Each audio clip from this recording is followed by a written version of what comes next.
ಜಗದೀಶ್ ಶೆಟ್ಟರ್ ಅವರ ನಿವಾಸ. ಇವತ್ತು ಅವರ ಹೋಮ್ ಟೂರ್ ಮಾಡೋದಕ್ಕೆ ಬಂದಿದ್ದೀನಿ. ಎಷ್ಟು ವರ್ಷದ ಹಿಂದೆ ಕಟ್ಸಿದಂತಹ ಮನೆ ಇದು? ಏನ್ ನೆನಪುಗಳಿದೆ ತಮಗೆ ಈ ಮನೆಯ ಜೊತೆ? 30 ವರ್ಷದ ಹಿಂದೆ ಕಟ್ಸಿದಂತ ಮನೆ. ಮನೆಯ ಒಳಗಡೆ ಎಂಟರ್ ಆದ ತಕ್ಷಣ ನಮಗೆ ಬಸವಣ್ಣನ ದರ್ಶನವಾಗುತ್ತೆ.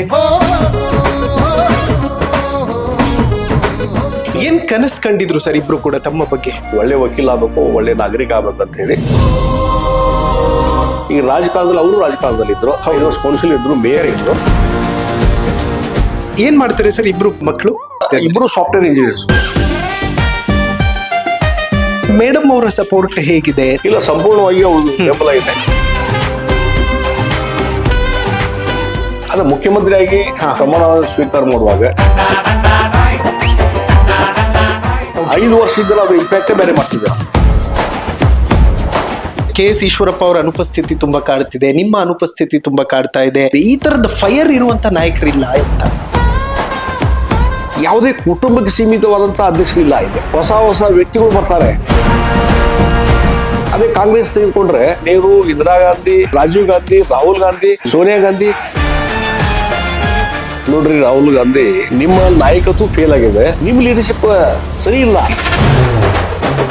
ರಾಹುಲ್ ಗಾಂಧಿ ಅವರು ಒಬ್ಬ ಇಮ್ಯಾಚ್ಯೂರ್ಡ್ ಲೀಡರ್ ಅಂತ ಹೇಳ್ತಾರೆ. ಮ್ಯಾಚುರಿಟಿನೇ ಇಲ್ಲ ಅವರಿಗೆ. ಪಾರ್ಲಿಮೆಂಟರಿ ವ್ಯವಸ್ಥೆ ಇದ್ದು ಪ್ರಿಲಿಮಿನರಿ ನಾಲೆಜ್ ಇಲ್ಲ ಅಂತ ಅನ್ಸುತ್ತೆ ರಾಹುಲ್ ಗಾಂಧಿಗೆ.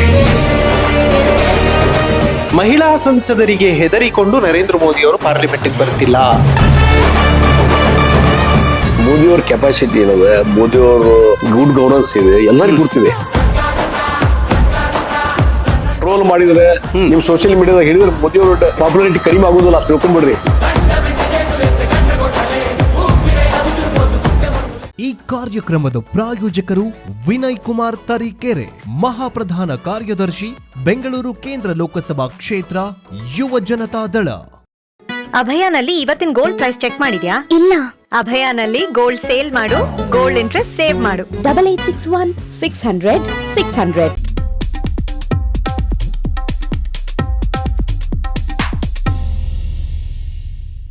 ವೀಕ್ಷಕರೇ ನಮಸ್ಕಾರ, ನೀವು ನೋಡ್ತಾ ಇದ್ದೀರಾ ಹೆಲೋ ಹಿಂದೂ. ನಾನು ಸೈಯದ್ ಹಿದಾಯತ್. ಇವತ್ತು ನಾವಿದ್ದೀವಿ ಹುಬ್ಬಳ್ಳಿಯಲ್ಲಿ. ನನ್ನ ಹಿಂದೆ ಕಾಣಿಸ್ತಾ ಇರೋದು ಮಾಜಿ ಮುಖ್ಯಮಂತ್ರಿ, ಬೆಳಗಾವಿ ಲೋಕಸಭಾ ಕ್ಷೇತ್ರದ ಸಂಸದರು ಜಗದೀಶ್ ಶೆಟ್ಟರ್ ಅವರ ನಿವಾಸ. ಇವತ್ತು ಅವರ ಹೋಮ್ ಟೂರ್ ಮಾಡೋದಕ್ಕೆ ಬಂದಿದ್ದೀನಿ.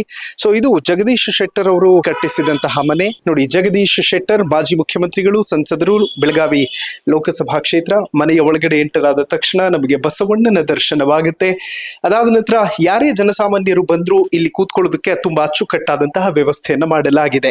ಮತ್ತೊಂದು ಕಡೆ ನೀವು ಗಮನಿಸಬಹುದು, ಇಲ್ಲಿ ಏನೇ ಮೀಟಿಂಗ್ಗಳು, ಏನೇ ಅಧಿಕಾರಿಗಳ ಜೊತೆ ಚರ್ಚೆ ಮಾಡಬೇಕು ಅಂತಂದ್ರೆ ಈ ಭಾಗದಲ್ಲಿ ಹೆಚ್ಚು ಚರ್ಚೆಗಳು ನಡೆಯುತ್ತೆ. ನಮ್ಮ ಜೊತೆ ಮಾಜಿ ಮುಖ್ಯಮಂತ್ರಿಗಳು ಜಗದೀಶ್ ಶೆಟ್ಟರ್ ಅವರು ಜಾಯ್ನ್ ಆಗ್ತಿದ್ದಾರೆ. ಸರ್, ಕಾರ್ಯಕ್ರಮಕ್ಕೆ ಪ್ರೀತಿಯ ಸ್ವಾಗತ. ಹೇಗಿದ್ದೀರಿ ಸರ್? ನಮಸ್ಕಾರ ಸರ್. ಇವತ್ತು ನಿಮ್ಮ ಹೋಮ್ ಟೂರ್ ಮಾಡೋದಕ್ಕೆ ಬಂದಿದ್ದೀವಿ.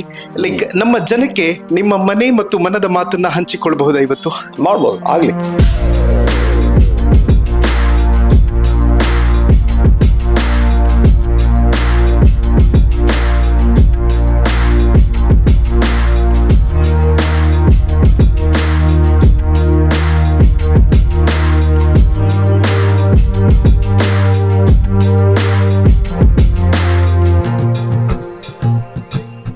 ಈ ತಂದೆ ತಾಯಿ ಅವರ ಫೋಟೋ ಇದೆ.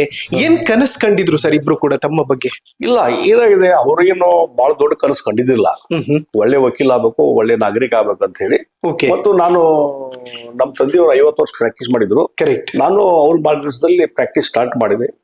ಒಂದು 15-16 ವರ್ಷ ಸೀರಿಯಸ್ ಪ್ರಾಕ್ಟೀಸ್ ಮಾಡಿದೆ ನಾನು. ಓಕೆ. ಅದಕ್ಕೆ ಅವರು ಜನಹಿತ ಮತ್ತು ಕ್ಲೈಂಟ್ಸ್ ಗಳ ಹಿತ ಪ್ರಾಮಾಣಿಕವಾಗಿ ಕೆಲಸ ಮಾಡ್ಬೇಕಂತ ಏನ್ ಹೇಳಿದ್ರಲ್ಲ, ಓಕೆ, ಅದನ್ನ ಅಲ್ಲಿನೂ ಮಾಡಿದೆ. ಈಗ ರಾಜಕಾರಣದಲ್ಲಿ ಅವರು ರಾಜಕಾರಣದಲ್ಲಿ ಇದ್ರು, 5 ವರ್ಷ ಕೌನ್ಸಿಲ್ ಇದ್ರು, ಮೇಯರ್ ಇದ್ರು ಫಸ್ಟ್. ಹೀಗಾಗಿ ಅವರ ಒಂದು ಸಿಂಪಲ್ಸಿಟಿ ಏನಿತ್ತಲ್ಲ, ಅದೇ ನನ್ಗೆ ಬಡವಳಿಯಾಗಿ ಬಂದದೆ. ಹೀಗಾಗಿ ಅವರ ಒಂದು ಸರಳತೆ ಮತ್ತು ಪ್ರಾಮಾಣಿಕತೆ, ಅದನ್ನ ನಾನು ಅಳವಡಿಸ್ಕೊಂಡು ಬಂದಿದ್ರಿಂದ ಇವತ್ತು ರಾಜಕೀಯದಲ್ಲಿ ನಾನು ಅಸ್ತಿತ್ವ ಉಳಿಸೋಕೆ ಸಾಧ್ಯ. ಓಕೆ ಸರ್, ನಮ್ಮ ರಾಜ್ಯ ಇಡೀ ತನ್ನ ಇತಿಹಾಸದಲ್ಲಿ ನಿಮ್ಮನ್ನು ತುಂಬಾ ವಿಶಿಷ್ಟವಾಗಿ ನೆನ್ಪು ಮಾಡ್ಕೊಳ್ಳುತ್ತೆ. ಯಾಕೆಂತಂದ್ರೆ ಸಾಕಷ್ಟು ಕ್ರಾಂತಿಕಾರಿ ವಿಚಾರಗಳು ಮತ್ತು ಅಭಿವೃದ್ಧಿಯ ಕೆಲಸಗಳು ಬಂದಾಗ ಜಗದೀಶ್ ಶೆಟ್ಟರ್ ಅವರು ಅಷ್ಟೇ ಸ್ಟ್ರಾಂಗ್ ಆಗಿ ರಾಜ್ಯದ ಪರವಾಗಿ ಕೆಲಸ ಮಾಡಿದ್ದಾರೆ ಅನ್ನುವಂಥದ್ದಕ್ಕೆ ನೀವು ಪ್ರಮಾಣ ವಚನ ಸ್ವೀಕರಿಸ್ತಾ ಇರುವಂತಹ ಒಂದು ಫೋಟೋ ಇದೆ. ಅದ ಮುಖ್ಯಮಂತ್ರಿಯಾಗಿ ಪ್ರಮಾಣ ಸ್ವೀಕಾರ ಮಾಡುವಾಗ ಅದು ಆಗಿದ್ದು.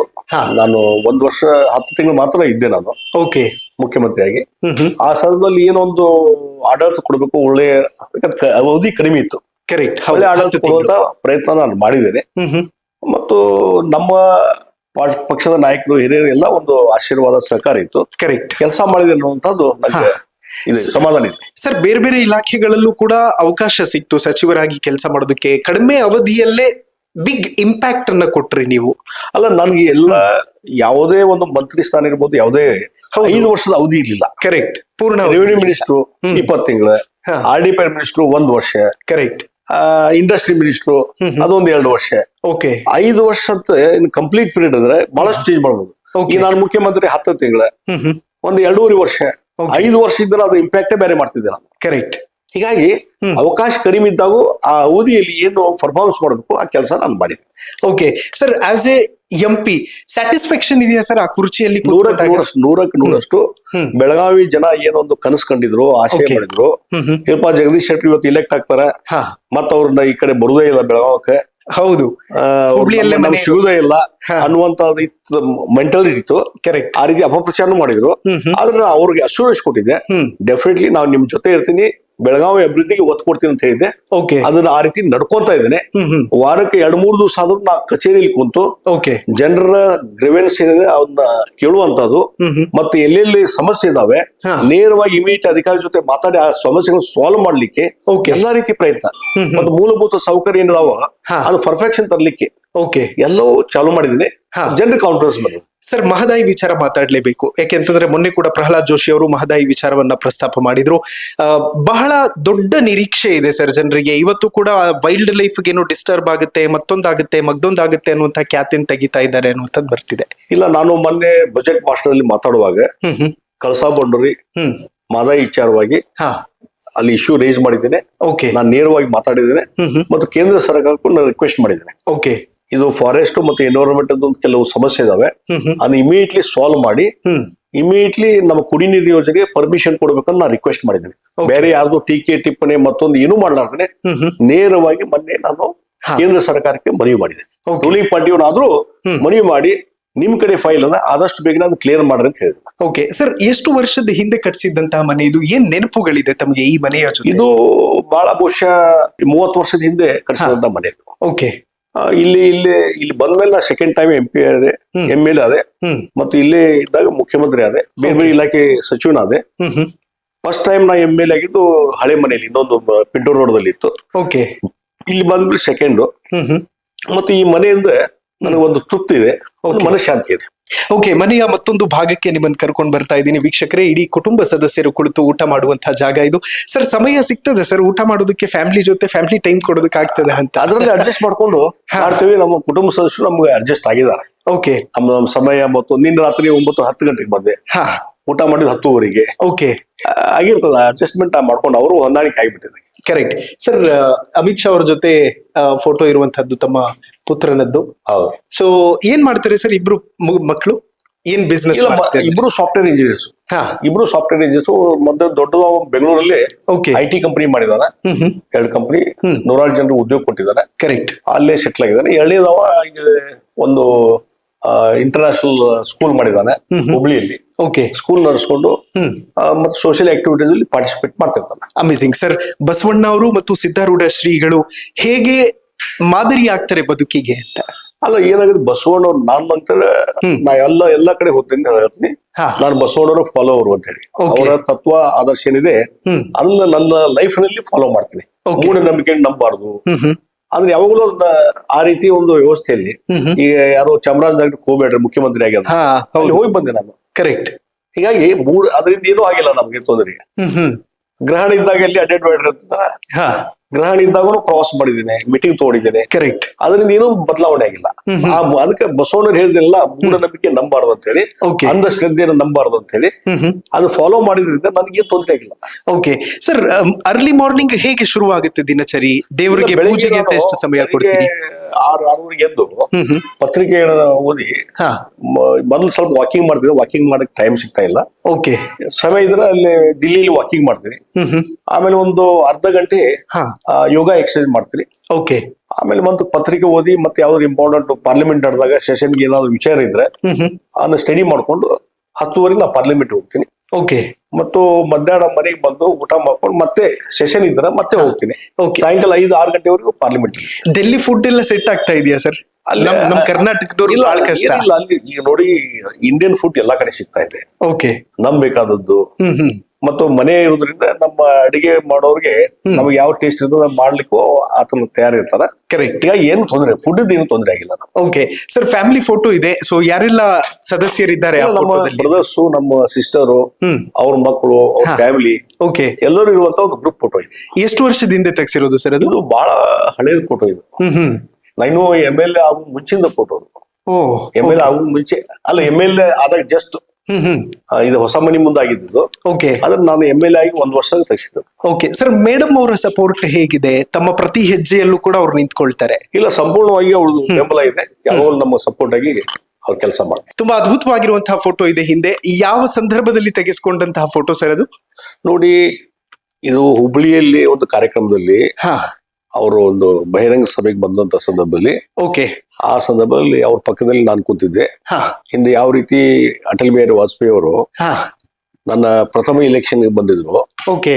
ನಾನು ಫಸ್ಟ್ ಟೈಮ್ ಎಲೆಕ್ಷನ್ ನಿಂತಾಗ ಕ್ಯಾಂಪೇನ್ ಬಂದಾಗ ಅವತ್ತು ಯಾವ ರೀತಿ ತೆಗೆಸ್ಕೊಂಡಿದ್ದು, ಅದೇ ರೀತಿ ಇಲ್ಲಿ ಒಂದು ಕ್ಯಾಂಪೇನ್ ಚುನಾವಣಾ ಪ್ರಚಾರಕ್ಕೆ ಬಂದಾಗ ಮೋದಿಜಿ ಅವರು, ಓಕೆ, ಆವಾಗ ನಾನು ಪಕ್ಕದಲ್ಲಿ ಕುಂತಿದ್ದೆ. ಆ ಸಂದರ್ಭದಲ್ಲಿ ತೆಗೆದಂತ ಫೋಟೋ. ಓಕೆ ಸರ್, 3 ಕಾರ್ಯಕಾಲಗಳಲ್ಲಿ ನರೇಂದ್ರ ಮೋದಿ ಅವರ ಕಾರ್ಯವೈಖರಿಯಲ್ಲಿ ಅಥವಾ ಕಾರ್ಯಶೈಲಿಯಲ್ಲಿ ಏನಾದ್ರೂ ಬದಲಾವಣೆಗಳಾಗಿದೆಯಾ ಅಂತ? ನೋಡಿ, ನಾನು ಹಿಂದೆ ಅವರು ಗುಜರಾತದ ಮುಖ್ಯಮಂತ್ರಿ ಇದ್ದಾಗೂ ನೋಡಿದ್ದೇನೆ. ಓಕೆ. ನ್ಯಾಷನಲ್ ಕಾರ್ಯಕಾರಿಣಿ ಸಭೆಗೆ, ನ್ಯಾಷನಲ್ ಎಕ್ಸಿಕ್ಯೂಟಿವ್ ಮೀಟಿಂಗ್ ಗೆ ಹೋದಂತ ಸಂದರ್ಭದಲ್ಲಿ ಓಕೆ ಹಲವಾರು ಬಾರಿ ಅವರು ಗುಜರಾತ್ ಮುಖ್ಯಮಂತ್ರಿಯಾಗಿ ಮತ್ತು ರಾಷ್ಟ್ರದ ಭಾರತೀಯ ಜನತಾ ಪಾರ್ಟಿಯ ಪ್ರಧಾನ ಕಾರ್ಯದರ್ಶಿಯಾಗಿಯೂ ಕೆಲಸ ಮಾಡಿದ್ದು. ಮತ್ತು ಮುಖ್ಯಮಂತ್ರಿ ಆಗುವ ಮುಂಚೆ ಭಾರತೀಯ ಜನತಾ ಪಾರ್ಟಿ ನ್ಯಾಷನಲ್ ಲೆವೆಲ್ ಇರುವಂತ ಕಾರ್ಯಕ್ರಮದಲ್ಲಿ ಅವರು ಕಂಡಕ್ಟ್ ಮಾಡಿದ್ದು ನನಗೆ ಗುರ್ತಿದೆ. ಓಕೆ. ಅವರು ಮುಖ್ಯಮಂತ್ರಿ ಆಗಿದ್ದು ನೋಡಿದ್ದೇನೆ ಮತ್ತು ಪ್ರಧಾನಮಂತ್ರಿ ಆದಂತೂ ಸೈ. ಓಕೆ. ಹೀಗಾಗಿ ಎಲ್ಲಾ ರೀತಿಯಲ್ಲಿ ಅವರೊಂದು ಯಾವುದೋ ಒಂದು ಕಾರ್ಯ ಚಟುವಟಿಕೆ ಮಾಡಿದ್ರೆ ಪರ್ಫೆಕ್ಷನ್ ಇರ್ತದೆ. ಓಕೆ. ಪರ್ಫೆಕ್ಷನ್ ಮತ್ತು 24/7 ಕೆಲಸ ಮಾಡತಕ್ಕಂತ ಪ್ರವೃತ್ತಿ. ಓಕೆ. 1 ಮಿನಿಟ್ ವೇಸ್ಟ್ ಮಾಡ್ಲಾರ್ದನೆ ಅದನ್ನ ಕನ್ಸ್ಟ್ರಕ್ಟಿವ್ ಆಗಿ ಪ್ರತಿ ಸಮಯವನ್ನು ಯುಟಿಲೈಸ್ ಮಾಡುವಂತ ಒಂದು ವ್ಯಕ್ತಿತ್ವ. ಓಕೆ. ಮತ್ತು ಹೊಸ ಹೊಸ ಐಡಿಯಾಸ್ ಮತ್ತು ಒಂದು ವಿಷನರಿ. ಓಕೆ. ಮುಂದಾಲೋಚನೆ. ರಾಜ್ಯವನ್ನು ಕಟ್ಟಲಿಕ್ಕೆ, ದೇಶವನ್ನು ಕಟ್ಟಲಿಕ್ಕೆ ಯಾವ ರೀತಿ ಐಡಿಯಾಸ್ ಇರ್ಬೇಕು ಅನ್ನುವಂಥದ್ದು ಬಹುಶಃ ಅವರಿಂದ ನಾವು ಕಲಿಬೇಕು. ಓಕೆ ಸರ್, ನಾನು ಕೂಡ ಲೈಕ್ ಡೆಲ್ಲಿ ಯಾವತ್ತಿಂದ ನಾನು ಹೋಗೋದಕ್ಕೆ ಶುರು ಮಾಡ್ತಿದ್ದೀನೋ, ನನಗೆ ಕಂಪ್ಲೀಟ್ಲಿ ಚೇಂಜಸ್ ಮತ್ತು ಕಂಪ್ಲೀಟ್ ವೆಲ್ ಡಿಗ್ನಿಫೈಡ್ ಪರ್ಸನಾಲಿಟಿಗಳನ್ನೇ ಪಿಕ್ ಮಾಡಿದಂತೆ ಕಾಣಿಸ್ತಿದೆ. ಎಂತೆಂತ ನಾಯಕರು ಸರ್ ಲೋಕಸಭೆ ಮತ್ತು ನಮ್ಮ ರಾಜ್ಯಸಭೆಯಲ್ಲಿದ್ದಾರೆ. ಹೇಗ್ ಸ್ಟಡಿ ಮಾಡ್ತಾರೆ ಸರ್ ಎಲ್ರು? ಇಲ್ಲ, ಕೆಲವು ನೋಡಿ, ಎಲ್ಲಾ ಲೋಕಸಭಾ ಸದಸ್ಯರು, ಎಲ್ಲಾ ರಾಜ್ಯಸಭಾ ಸದಸ್ಯರು ಬಹಳ ಸ್ಟುಡಿಯಸ್ ಇರ್ತಾರೆ ಅಂತ ನಾನು ತಿಳ್ಕೊಂಡಿಲ್ಲ. ಅದರಲ್ಲಿ ಟ್ಯಾಲೆಂಟೆಡ್ ಇದ್ದವರು ಸಾಕಷ್ಟು ಜನ ಜನಪ್ರತಿನಿಧಿಗಳಿದ್ದಾರೆ ಮತ್ತು ಅಧ್ಯಯನ ಮಾಡ್ಕೊಂಡು ಬರುವಂತವ್ರು ಇದ್ದಾರೆ. ಹೌದು. ಅದೇ ರೀತಿ ರಾಜ್ಯಸಭಾದಲ್ಲಿ ಇದ್ದಾರೆ. ಹೀಗಾಗಿ ಇವತ್ತು ಅಲ್ಲಿ ಹೋದ್ಮೇಲೆ ನಾನು ಪ್ರಥಮ ಬಾರಿಗೆ ಲೋಕಸಭಾ ಸದಸ್ಯನಾಗಿ ನಾ ಎಂಟ್ರಿ ಆಗಿದ್ದು 2024ರಲ್ಲಿ. ಅದಕ್ಕಿಂತ ಮುಂಚೆ ನಂದು ಎಲ್ಲ ರಾಜಕಾರಣ ಮತ್ತು ನಂದು ಪಾರ್ಲಿಮೆಂಟರಿ ವ್ಯವಸ್ಥೆ ವಿಧಾನಸಭೆಯಲ್ಲಿ ಇದ್ದಂಥದ್ದು 30 ವರ್ಷ. ಹೌದು. ಈಗ ಅಲ್ಲಿ ಹೋಗಿದ್ದು ಇನ್ನು ಒಂದು ದೊಡ್ಡ ಜಗತ್ತಿಗೆ ಹೋದಂತ ಒಂದು ಅನುಭವ ಆಗಿದೆ. ಓಕೆ. ಮತ್ತು ನಮ್ಮ ಟ್ಯಾಲೆಂಟ್ಗೆ ಮತ್ತು ಹೆಚ್ಚಿನ ರೀತಿ ಅಂತ ಪ್ರೋಗ್ರೆಸ್ ಮಾಡ್ಲಿಕ್ಕೆ, ಪ್ರಗತಿ ಮಾಡ್ಲಿಕ್ಕೆ ಒಂದು ಒಳ್ಳೆಯ ಅವಕಾಶ ಇರುವಂತ ಒಂದು stage. Okay sir, 1 nation 1 election ಬಗ್ಗೆ ಮೊನ್ನೆ ಅಷ್ಟೇ ನಾನು PP ಚೌಧರಿ ಅವ್ರ ಜೊತೆ ಮಾತಾಡ್ತಾ ಇದ್ದೆ. ಅವರೇ ಕಮಿಟಿ ಚೇರ್ಮನ್ ಆಗಿದ್ದಾರೆ. 2034ಕ್ಕೆ 1 ನೇಷನ್ 1 ಎಲೆಕ್ಷನ್ಗೆ ಹೋಗ್ತೀವಿ ಅನ್ನುವಂಥದ್ದನ್ನ ಹೇಳ್ತಾ ಇದ್ರು. ಲೈಕ್ ಇದು ಯಾವ ತರದ ಇಂಪ್ಯಾಕ್ಟ್ ಆಗುತ್ತೆ ಸರ್ ವ್ಯವಸ್ಥೆಯ ಮೇಲೆ? ನೋಡಿ, ಒಂದು ಈಗ 5 ರಾಜ್ಯಗಳ ಚುನಾವಣೆ ಬರ್ತಾ ಇದೆ ಏಪ್ರಿಲ್ ತಿಂಗಳಲ್ಲಿ. ಹೌದು. ಪಾರ್ಲಿಮೆಂಟ್ ಇಲೆಕ್ಷನ್ ಪ್ರತ್ಯೇಕ. ಈಗ 5 ಚುನಾವಣೆ ಇದಾದ್ಮೇಲೆ ಇನ್ನೊಂದು ನೆಕ್ಸ್ಟ್ ಇಯರ್ ಮತ್ತೊಂದು 3-4 ರಾಜ್ಯದ ಬರ್ತದೆ. ಹೌದು. ಮತ್ತೊಂದು ವರ್ಷ ಬರ್ತದೆ. ಏನಾಗಿದೆ, ಪೊಲಿಟಿಕಲ್ ಲೀಡರ್ಸ್ಗೆ ಮತ್ತು ಅದರಲ್ಲಿ ಅಡ್ಮಿನಿಸ್ಟ್ರೇಷನ್ ಮಾಡುವಂತವ್ರಿಗೆ ಓಕೆ ನಾವು ಪೂರ್ತಿ ಇನ್ವಾಲ್ವ್ ಆಗ್ಬೇಕಾಗ್ತದೆ. ಹೌದು. ಸಮಯ ಕೊಡುವಂತದ್ದು. Correct. First waste of money, waste of time. Basic ಆಗಿ ಪೊಲಿಟಿಕಲ್ ಲೀಡರ್ಸ್ ಇವತ್ತು ಪ್ರಧಾನಮಂತ್ರಿದೇ ಇರ್ಬೋದು, ಮುಖ್ಯಮಂತ್ರಿದೇ ಇರ್ಬೋದು, ಅಥವಾ ಲೀಡರ್ ಆಫ್ ಅಪೋಸಿಷನ್ ಇರ್ಬೋದು, ಎಲ್ಲರದು ನಮ್ಮ ಟೈಮ್ ಬಹಳ ಮಹತ್ವ. ಕರೆಕ್ಟ್. ಅದೆಲ್ಲ ಈ ಚುನಾವಣೆ ಪ್ರವಾಸಕ್ಕೆ, ಚುನಾವಣೆ ಸ್ಕಿಲ್, ಇದಕ್ಕೆ ನಮ್ ಟೈಮ್ ಆಗ್ತದೆ. ಮತ್ತು ಬೇರೆ ಬೇರೆ ಇಲೆಕ್ಷನ್ ಆಗೋದ್ರಿಂದ ಮನಿ ಏನಿದೆಲ್ಲ ಮನಿ ಪವರ್ ಆಗಲಿ ಅಥವಾ ವೇಸ್ಟೇಜ್ ಆಫ್ ಮನಿನೂ ಭಾಳ ಆಗ್ತದೆ. ಓಕೆ. ಒಂದು ಎರಡು ಸೈಮಲ್ಟೇನಿಯಸ್ ಇಲೆಕ್ಷನ್ ಆದ್ರೆ, ಹಾ, ಲೋಕಸಭಾ ಮತ್ತು ಅಸೆಂಬ್ಲಿ ಇಲೆಕ್ಷನ್ ಆದ್ರೆ ಓಕೆ, ಅವಾಗ ಏನಾಗತ್ತಿ, ಮತದಾರರಿಗೂ ಹೆಚ್ಚು ಇದಿರುವುದಲ್ಲ. ಮತ್ತು ಎರಡು ಸೈಮಲ್ಟೇನಿಯಸ್ ಆಗೋದ್ರಿಂದ ಟೈಮು ಮತ್ತು ಮನಿ, ಎಕ್ಸ್ಚೆಕರ್ ಮೇಲೆ ಬರ್ಡನ್ ಇವೆಲ್ಲ ಕಡಿಮೆ ಆಗ್ಲಿಕ್ಕೆ ಸಾಧ್ಯತೆ. ಕರೆಕ್ಟ್. ಮತ್ತು ನಮ್ಮ ಪ್ರತಿ ಹಂತದಲ್ಲಿ ಚುನಾವಣೆ ಅನ್ನುವಂಥದ್ದು ಇದೆಯಲ್ಲ, ಅದು ಹೋಗ್ಲಿ. ಆದ್ರಿಂದ ಸ್ಟೇಟು ಮತ್ತು ಪಾರ್ಲಿಮೆಂಟ್ ಓಕೆ, ಮುಂದೆ ನೆಕ್ಸ್ಟ್ ಟೈರ್ 3 ZP ಇರ್ಬೋದು, ಕಾರ್ಪೊರೇಷನ್ ಇರ್ಬೋದು, ಅವು ಸೈಮಲ್ಟೇನಿಯಸ್ ಬಹಳ best. Correct. But at least first parliament ಮತ್ತು ಅಸೆಂಬ್ಲಿ ಒಂದಾಗಿ ನಡೀಲಿ. ಹೌದು, ಅದರಿಂದ ಬಹಳಷ್ಟು ಅಡ್ವಾಂಟೇಜ್ ಅದಾವ. ಕರೆಕ್ಟ್. ಹೀಗಾಗಿ ಒನ್ ನೇಷನ್ ಒನ್ ಇಲೆಕ್ಷನ್ ಅದೆಯಲ್ಲ, ಬಹಳ ಅಡ್ವಾಂಟೇಜ್ ದೇಶದ ಅಭಿವೃದ್ಧಿ ದೃಷ್ಟಿಯಿಂದ, ರಾಜ್ಯಗಳ ಅಭಿವೃದ್ಧಿ ದೃಷ್ಟಿಯಿಂದ, ಮತ್ತು ನಮ್ಮ ಪೊಲಿಟಿಕಲ್ ಲೀಡರ್ಸ್ ಅಡ್ಮಿನಿಸ್ಟ್ರೇಟರ್ ಟೈಮ್ ಉಳಿಲಿಕ್ಕೆ ಬಹಳ ಒಳ್ಳೆಯದು. ಓಕೆ ಸರ್, ಮೊನ್ನೆ ಒಬ್ರು ಸಂಸದರ ಜೊತೆ ಮಾತಾಡ್ತಾ ಇದ್ದೆ, ರಾಜಸ್ಥಾನ ಮೂಲದವರು, ರಾಹುಲ್ ಕಾಸ್ವಾ ಅಂತ. ಅವರು ಕೂಡ ಬಿಜೆಪಿಯಲ್ಲೇ ಇದ್ರು. ಅವ್ರು ಹೇಳ್ತಾ ಇದ್ರು, ಬಿಜೆಪಿ ಇವತ್ತು ಕೆಲವು ಕಡೆಗಳಲ್ಲಿ ಸೋಲನ್ನ ಕಾಣ್ತಾ ಇದೆ ಅಂತಂದ್ರೆ ಬಿಜೆಪಿ ಹೈಕಮಾಂಡ್ ನ ಮಿಸ್ಲೀಡ್ ಮಾಡುವಂತವ್ರು ಅಕ್ಕಪಕ್ಕ ತುಂಬಾ ಜನ ಇದ್ದಾರೆ. ಕೈ ಬಿಟ್ಟು ಯಾರ್ದೋ ಮಾತನ್ನ ಕೇಳ್ಕೊಂಡು ಇನ್ನೊಬ್ರಿಗೆ ಟಿಕೆಟ್ ಕೊಡುವಂತ ಪ್ರಮೇಯಗಳು ನಡೀತಾ ಇರುತ್ತೆ ಬಿಜೆಪಿಯಲ್ಲಿ.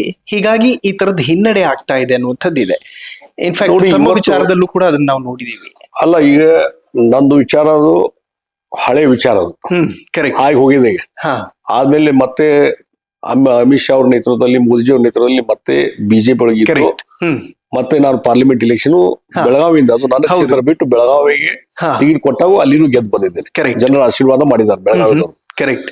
ಹೀಗಾಗಿ ಯಾವ್ದಾವ್ದೋ ಸಂದರ್ಭದಲ್ಲಿ ಕೆಲವೊಂದು ಘಟನೆಗಳಾಗಿರ್ತವೆ.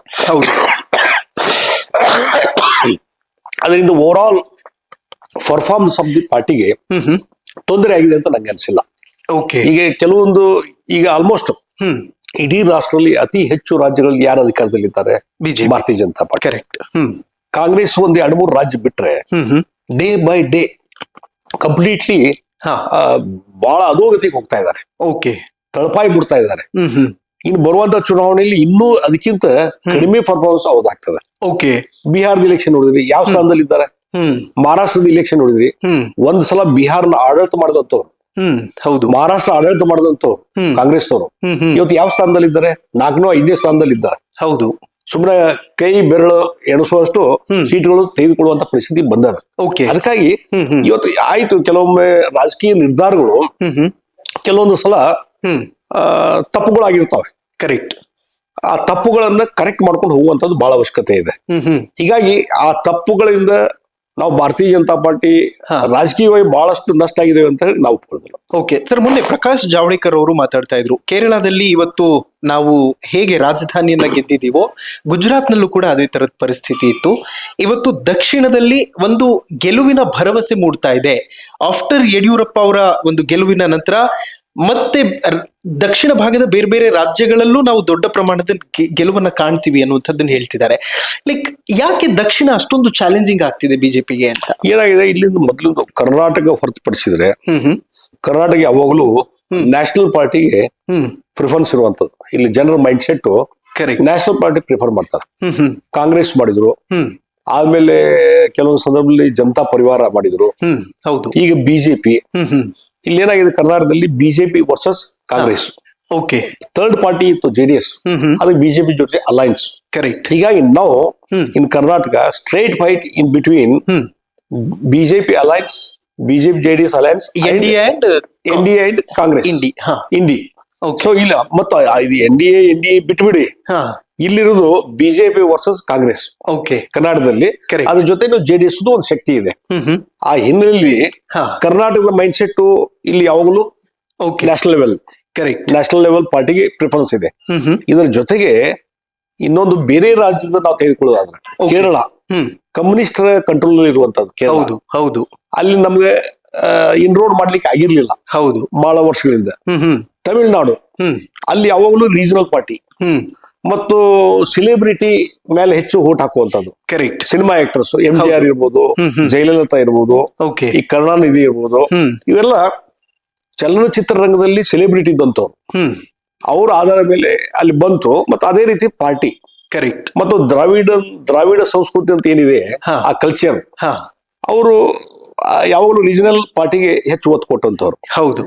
ಮತ್ತು ಕೇರಳದ್ದು ಹಾಗೆ ಇದೆ. ಹೀಗಾಗಿ ಇತ್ತೀಚಿನ ಡೆವಲಪ್ಮೆಂಟ್ ಇವತ್ತು ಬಿಜೆಪಿಗೂ ಅಲ್ಲಿ ಇನ್ರೋಡ್ ಸಿಗ್ತಾ ಇದೆ. ಹೌದು, ಎಲ್ಲಿ ತಮಿಳುನಾಡು ಇರ್ಬೋದು, ಆಂಧ್ರ ಪ್ರದೇಶ ಇರ್ಬೋದು. ಆಂಧ್ರದಲ್ಲಿ ಹಾಗೆ ಇತ್ತು, ಹೌದು, ಅದು ಸಿನಿಮಾ ಆಕ್ಟರ್ಸ್ ಮತ್ತೊಂದು ಅದ್ರ ಮೇಲೆ ಡಿವೋಟ್ ಮಾಡುವಂತದ್ದು ಮೊದಲು ಕಾಂಗ್ರೆಸ್ ಇತ್ತು. ಆದ್ರೆ ಮುಂದೆ ಅದು ಕಾಂಗ್ರೆಸ್ ಅಲ್ಲಿ ಡಿಮಿನಿಷನ್ ಆಗ್ತಾ ಹೋಯ್ತು. ಈಗ ಅದೇ ರೀತಿ ಈಗ ತೆಲಂಗಾಣದಲ್ಲಿ ಬಿಜೆಪಿ ಇನ್ರೋಡ್ಸ್ ಮಾಡ್ತಾ ಇದೆ. ಹೌದು, ಕೇರಳದಲ್ಲಿ ಫಸ್ಟ್ ಟೈಮ್ ಇವತ್ತು ಮೇಯರ್ ನಮ್ಮವ್ರು ಇದ್ದಾರೆ. ಹೌದು, ಮತ್ತ ತಮಿಳುನಾಡಲ್ಲಿ ಸಹಿತ ಸಾಕಷ್ಟು ಸ್ಥಳೀಯ ಸಂಸ್ಥೆಗಳಿಂದ ನಾವು ಇನ್ರೋಡ್ ಮಾಡಿದ್ದೇವೆ. ಹೌದು, ಮತ್ತು ಮೊನ್ನೆ MP ಎಲೆಕ್ಷನ್ ದಲ್ಲೂ ಸಾಕಷ್ಟು ಪರ್ಫಾರ್ಮೆನ್ಸ್ ಆಗಿದೆ.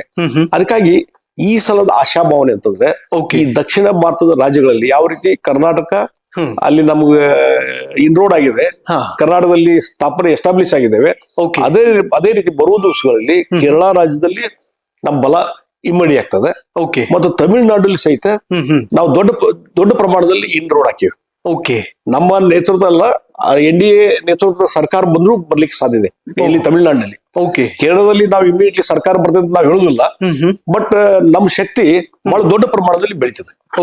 ಸರ್, ಪ್ರಶಾಂತ್ ಕಿಶೋರ್ ಅವರ ಸ್ಟ್ರಾಟಜಿ ಮತ್ತು ಪ್ರಶಾಂತ್ ಕಿಶೋರ್ ಅವರು ಜೊತೆಯಲ್ಲಿದ್ದಂತಹ ಸಂದರ್ಭದಲ್ಲಿ ಇದ್ದಂತಹ ಬೂಮ್ ಈಗ ಕಾಣಿಸ್ತಿಲ್ಲ, ತುಂಬಾ ಕಡಿಮೆ ಆಗ್ಬಿಟ್ಟಿದೆ ಅನ್ನೋ ಚರ್ಚೆಗಳು ಕೂಡ ನಡೀತಾ ಇದೆ. ಎಲ್ಲಿ?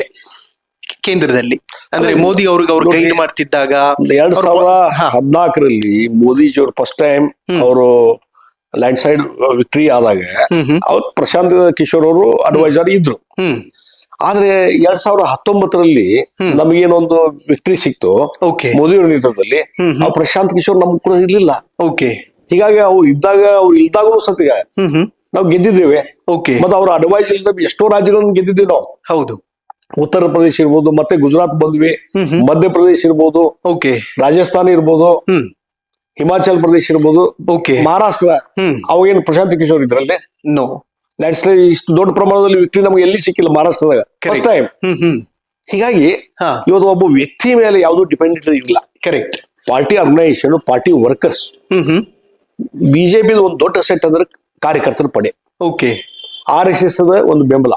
ಹೌದು, ಯಾವಾಗಲೂ RSS ಕಾರ್ಯಕರ್ತರು ಮತ್ತು ಏನ್ ಅವ್ರದ್ದು ಪ್ರಿನ್ಸಿಪಲ್ ಇದೆ ಅದಕ್ಕೆ ಸರಿ ದೂಗುವಂತದ್ದು ಕೆಲಸ ಯಾವುದು ಬಿಜೆಪಿದು. ಹೀಗಾಗಿ ಆ ಕಾಂಬಿನೇಷನ್ ಇದೆಯಲ್ಲ, ಮತ್ತು ಲಕ್ಷಾಂತರ ಜನರ ಒಂದು ಕಾರ್ಯಕರ್ತರ ಪಡೆ ಇದೆಯಲ್ಲ ಬಿಜೆಪಿ ಒಳಗೆ, ಸಂಘಟನೆಯ ಒಂದು ವ್ಯವಸ್ಥೆ ಇದೆಯಲ್ಲ, ಅದು ಬೇರೆ ಯಾವುದೇ ಪಾರ್ಟಿಯಲ್ಲಿ ನೀವು ಕಾಣ್ಲಿಕ್ಕೆ ಸಾಧ್ಯ ಇಲ್ಲ. ಅದು ಕೇವಲ ಬಿಜೆಪಿಯಲ್ಲಿ ಮಾತ್ರ. ಹೀಗಾಗಿ ಇದರ ಒಂದು ಬಲದಿಂದ ಬಿಜೆಪಿ ಬಹಳ ಸ್ಟ್ರೆಂಥನ್ ಆಗಿದೆ ಮತ್ತು ಯಾವುದೇ ಒಂದು ಕುಟುಂಬದ ಮೇಲೆ ಡಿಪೆಂಡ್ ಆದಂತ ಪಾರ್ಟಿ ಅಲ್ಲ. ಕರೆಕ್ಟ್. ನೀವು ನ್ಯಾಷನಲ್ ಪ್ರೆಸಿಡೆಂಟ್ ತೆಗೆದುಕೊಳ್ರಿ, ಎಲ್ಲೋ ಯಾವುದೋ ರಾಜ್ಯದಲ್ಲಿ ಎಲ್ಲೋ ಒಂದ್ ಕಡೆ ವೈಯಕ್ತಿಕವಾಗಿ ಕೆಲವೊಂದು ಎಕ್ಸೆಪ್ಷನ್ ಕೇಸ್ ನಲ್ಲಿ ಕುಟುಂಬದ ರಾಜಕಾರಣ ಮುಂದುವರಿಬಹುದು. ಆದ್ರೆ ಓವರ್ ಆಲ್ ಇಡೀ ನ್ಯಾಷನಲ್ ಲೆವೆಲ್ ನೋಡಿದಾಗ ಒಂದೇ ಕುಟುಂಬದ ನೆರಳಿನಲ್ಲಿ ಬಿಜೆಪಿ ಇಲ್ಲ. ಅಡ್ವಾಣಿ ಇದ್ರು, ವಾಜಪೇಯಿ ಇದ್ರು, ಅವ್ರ ಫ್ಯಾಮಿಲಿಯವರು ಯಾರು ಇದ್ದಾರೆ ಅಧ್ಯಕ್ಷರಿಗೆ ಇಲ್ಲ. ಆಮೇಲೆ ಕುಶಾಭಾಯ್ ಠಾಕ್ರೆ ಇದ್ರು, ಆಮೇಲೆ ಅಮಿತ್ ಶಾ ಅವರು ಅಧ್ಯಕ್ಷರಾದ್ರು, ಈಗ ಇದೀನ್ ಹಿಂದಾಗಿದ್ರು, ರಾಜನಾಥ್ ಸಿಂಗ್ ಆಗಿದ್ರು, ನಡ್ಡಾ ಅವರಾದ್ರು, ಈಗ ಹೊಸ ಯುವಕರನ್ನು ತೊಗೊಂಡ್ಬಂದಿದ್ದಾರೆ ನವೀನ್ ಅವರನ್ನ. ಹೀಗಾಗಿ ಯಾವುದೇ ಕುಟುಂಬಕ್ಕೆ ಸೀಮಿತವಾದಂತ ಅಧ್ಯಕ್ಷರಿಲ್ಲ ಇಲ್ಲಿ. ಕರೆಕ್ಟ್. ರಾಜಕಾರಣ ಹಿನ್ನೆಲೆ ಇಟ್ಕೊಂತದ್ದು ಹೊಸ ಹೊಸ ಪ್ರಯೋಗ ಇಲ್ಲಿ ನಡೀತದೆ. ಹೊಸ ಹೊಸ ವ್ಯಕ್ತಿಗಳು ಬರ್ತಾರೆ. ಯಾವುದೇ ಒಂದು ಈಗ ಅದೇ ಕಾಂಗ್ರೆಸ್ ತೆಗೆದುಕೊಂಡ್ರೆ ಅದೇ ನೆಹರು, ಇಂದಿರಾ ಗಾಂಧಿ, ರಾಹುಲ್ ಗಾಂಧಿ, ರಾಜೀವ್ ಗಾಂಧಿ, ರಾಹುಲ್ ಗಾಂಧಿ, ಸೋನಿಯಾ ಗಾಂಧಿ, ಪ್ರಿಯಾಂಕ್ ಗಾಂಧಿ ವಾಡ್ರಾ, ಪ್ರಿಯಾಂಕಾ, ಅದೇ ಸುತ್ತಮುತ್ತಲ ಅಲ್ಲಿ ಅವರೇ ಲೀಡರ್ಶಿಪ್ ಇರ್ಬೇಕು. ಈ ಮಲ್ಲಿಕಾರ್ಜುನ ಖರ್ಗೆ ಅವರು ಅಧ್ಯಕ್ಷರಿದ್ದಾರೆ, ಆದ್ರೆ ಹೈಕಮಾಂಡ್ ಅವ್ರೇ ಹೇಳ್ತಾರ ಹೈಕಮಾಂಡ್ ಕೇಳ್ಬೇಕ್ರಿ ಅಂತ. ಹೈಕಮಾಂಡ್ ಅಧ್ಯಕ್ಷ ಅಲ್ಲ ಅಂತ ಅರ್ಥಲ್ಲ. ಅವ್ರ ಅಧ್ಯಕ್ಷ ಇದ್ರೆ ನೆಹರು ಫ್ಯಾಮಿಲಿ ಅವರು ಅಧ್ಯಕ್ಷ ಇದ್ರೆ ಅದು ಹೈಕಮಾಂಡ್. ಖರ್ಗೆ ಅವರು ಇದ್ರೆ ಅದು ಹೈಕಮಾಂಡ್ ಅಲ್ಲ.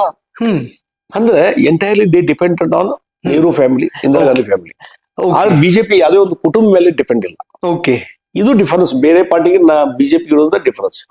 ಸರ್, ರೀಸೆಂಟ್ಲಿ ನಡೆದಂತಹ ಬಜೆಟ್ ಸೆಷನ್ ನ ಸಂದರ್ಭದಲ್ಲಿ ಆದಂತಹ ಬೆಳವಣಿಗೆಗಳು ಬಹಳಷ್ಟು ಜನಕ್ಕೆ ಬೇಸರವನ್ನ ತರ್ತಾ ಇದೆ. ಯಾಕೆಂತಂದ್ರೆ ವಿರೋಧ ಪಕ್ಷ ನಡೆದುಕೊಂಡಂತಹ ರೀತಿಯ ಬಗ್ಗೆ ಬಹಳಷ್ಟು ಜನರಿಗೆ ಆಕ್ರೋಶ ಇದೆ. ವಿಚಾರಗಳಿಲ್ವಾ? ಯಾಕೆ ಹೀಗೆ ಕೂಗಾಡ್ತಿದ್ದಾರೆ ಕಾಂಗ್ರೆಸ್ಸಿಗರು ಅಂತ? ಏನಾಗಿದೆ, ಯಾವಾಗ್ಲೂ ಲೀಡರ್ಶಿಪ್ ಮೇಲೆ.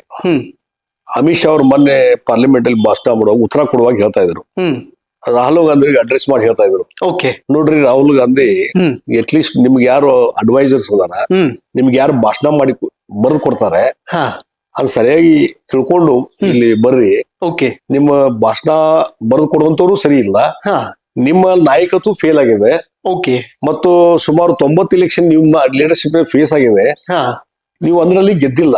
ಓಕೆ. ಮತ್ತು ನಿಮ್ಮ ಲೀಡರ್ಶಿಪ್ ನಲ್ಲಿ ಡೇ ಬೈ ಡೇ ಕಾಂಗ್ರೆಸ್ ಮುಂದೆ ಹೋಗ್ತಾ ಇದೆ, ಕರೆಕ್ಟ್. ಡಿಮಿನಿಷ್ ಆಗ್ತಾ ಇದೆ.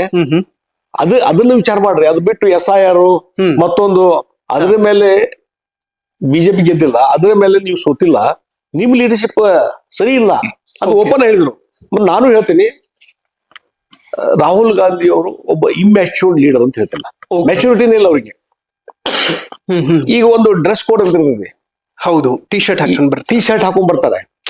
ನಾ ಹಾಕೊಳ್ಳೋದು ಬೇಡ ಅನ್ನೋದಿಲ್ಲ. ಅಲ್ಲಿನೋ ಡ್ರೆಸ್ ಕೋಡ್, ಅಲ್ಲಿನ ಟಿ ಶರ್ಟ್ ಹಾಕೊಂಡ್ ಬರ್ಬೇಕು, ಶಿಷ್ಟಾಚಾರ ಏನಿಲ್ಲ. ಒಂದು ಶಿಷ್ಟಾಚಾರ, ಕರೆಕ್ಟ್, ಒಂದು ಡೀಸೆನ್ಸಿ.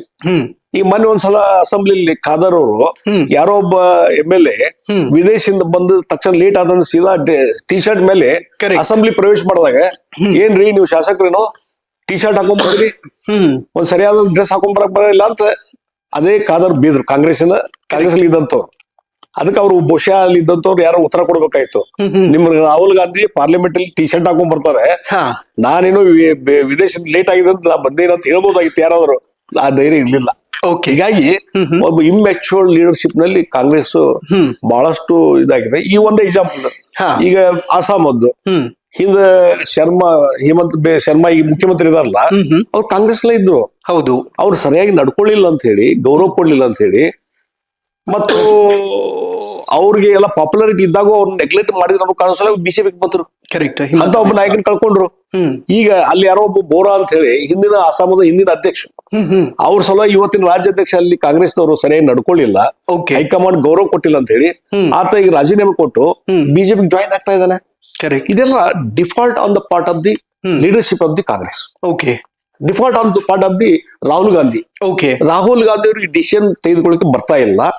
ಹೀಗಾಗಿ ಯಾರ್ಯಾರೋ ಮಾತು ಕೇಳ್ಕೊಂಡು ಏನೇನೋ ನಿರ್ಧಾರ ತಗೊಳ್ತಿದ್ರೆ, ಮತ್ತು ಅವ್ರ ನಿರ್ಣಯಗಳು ಸಹಿತ ಪರ್ಫೆಕ್ಟ್ ಇಲ್ಲ. ಅದರಿಂದ ಇವತ್ತು ಪಾರ್ಲಿಮೆಂಟ್ ನಲ್ಲಿ ಸಹಿತ ಅಲ್ಲಿ ಇವತ್ತು ನರೇಗಾದ ಬಗ್ಗೆ ಇವು ಹೊರಗೆ ಟೀಕಾ ಮಾಡ್ತಾರೆ. ನರೇಗಾ ಅಮೆಂಡ್ಮೆಂಟ್ ಆಯ್ತು, ಜಿ ರಾಮ್ಜಿ ಅಂತ ಹೊಸ ಕಾನೂನು ತಗೊಂಡ್ಬಂದ್ರಿ, ಅದು ಸರಿ ಇಲ್ಲ, ಅದು ಇದೆ ಅಂತ ಹೇಳಿ ಅದರಿಂದ ರೈತರಿಗೆ ತೊಂದರೆ ಆಗ್ತದೆ, ಕೂಲಿಕಾರಿಗೆ ತೊಂದರೆ ಆಗ್ತದೆ ಇವತ್ತು ಹೇಳಕತ್ತೀರಿ ಹೊರಗಡೆ. ಅದನ್ನ ಅಲ್ಲಿ ಡಿಬೇಟ್ ಮಾಡ್ಬೋದಾಯ್ತಲ್ಲ. ಪಾರ್ಲಿಮೆಂಟ್ ಅಲ್ಲಿ ನೀವು ರಾಹುಲ್ ಗಾಂಧಿ ಹೇಳ್ಬೇಕಾಯ್ತಲ್ಲ. ಅಲ್ಲಿ ಪ್ರೊಟೆಸ್ಟ್ ಮಾಡ್ತಾರ ಇಂಟ್ರೊಡಕ್ಷನ್ಗೆ, ಅದು ಪ್ರಸ್ತಾವನೆ ಬಂದಾಗ ಪ್ರೊಟೆಸ್ಟ್ ಮಾಡ್ತಾರ. ಅದಕ್ಕೆ ಉತ್ತರ ಕೊಟ್ಟು ಡಿಬೇಟ್ ಮಾಡ್ಲಿಕ್ಕೆ ಹೋದ್ರೆ ಶಿವರಾಜ್ ಸಿಂಗ್ ಚೌಹಾಣ್ ಅವರು ಗದ್ದಲ ಹಾಕಿ ಬೈಕೌಟ್ ಮಾಡಿ ಹೊರಗೆ ಹೋಗ್ತೀರಿ. ಕರೆಕ್ಟ್. ಪಾಸ್ ಮಾಡ್ತೀವಿ ನಿಮ್ಮ ಆಪ್ಷನ್ಸ್ ಒಳಗೆ. ಹಾಗಾದ್ರೆ ಡಿಬೇಟ್ ಎಲ್ಲಿ ಮಾಡ್ಬೇಕು ಅಲ್ಲಿ ಮಾಡೋದಿಲ್ಲ. ಇಂಪಾರ್ಟೆಂಟ್ ಬಿಲ್ಗಳು ಬಂದಾಗ ಡಿಬೇಟ್ ಮಾಡೋದಿಲ್ಲ. ಹೀಗಾಗಿ ನೋಡ್ರಿ, ಯಾವಾಗಲೂ ಪಾರ್ಲಿಮೆಂಟ್ ಅಥವಾ ಅಸೆಂಬ್ಲಿ ಡಿಬೇಟ್ಗೆ ಮಹತ್ವ ಕೊಡ್ಬೇಕು ನಾವು. ಕರೆಕ್ಟ್. ಅದರಲ್ಲಿ ಅಪೋಸಿಷನ್ ದವ್ರದ್ದು ಬಹಳ ಪಾತ್ರ ಇದೆ. ಹೌದು. ಅಪೋಸಿಷನ್ ಪಾರ್ಟಿಯವರು ಏನಾದ್ರು ಗದ್ದಲ ಹಾಕಿ ಧರಣಿ ಸತ್ಯಾಗ್ರಹ ಮಾಡಿ ಪ್ರತಿಭಟನೆ ಮಾಡಿದ್ರೆ ಅಥವಾ ಸದನ ನಡೆಸಲಿಕ್ಕೆ ಹೋಗದೇ ಇದ್ರೆ ಅದು ಲಾಸ್ ಯಾರಿಗೆ? ಅಪೋಸಿಷನ್ ದವ್ರಿಗೆ. ಕರೆಕ್ಟ್. ಲಾಸ್ ಯಾರಿಗೆ? ಜನತೆಗೆ. ಹೌದು.